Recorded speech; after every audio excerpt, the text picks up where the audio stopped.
Hi everybody, this is Laura Kane from Torch Wellness. I am wondering if you can relate to this moment. So I come out of hot yoga the other day. I am exhausted, I'm drenched, I'm basically a wet noodle. I amble up to my car and my keys are in my purse. I put my hand on the handle and nothing.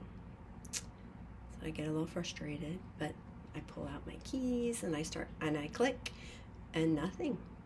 And I'm like, of course the battery must be dying. So I start clicking, and nothing. And so at this point, I'm getting a little bit frustrated. And I am kind of looking in the window of the Subaru and I go, this Subaru is blue and my Subaru is blue. But this Subaru has black inside and my Subaru doesn't. And so at this point, I realize I have made a grave error. And I try to very inconspicuously sneak away from the car. And at this point, I turn around and I notice that the owner is standing laughing at me. And I had to laugh at myself because it was really actually very funny. But I thought it was a really good teaching moment to explain kind of how anxiety, so my mind was so obsessed with just getting in my car and opening my car that I really didn't take a moment to kind of problem solve. I just kept getting a narrower and narrower and narrower perspective of what was going on. And so when we get anxious, when we get overwhelmed, we go on autopilot and our nervous system goes into threat mode. And so we stop seeing clearly, we stop noticing details, and we react instead of pausing and then intentionally or consciously acting.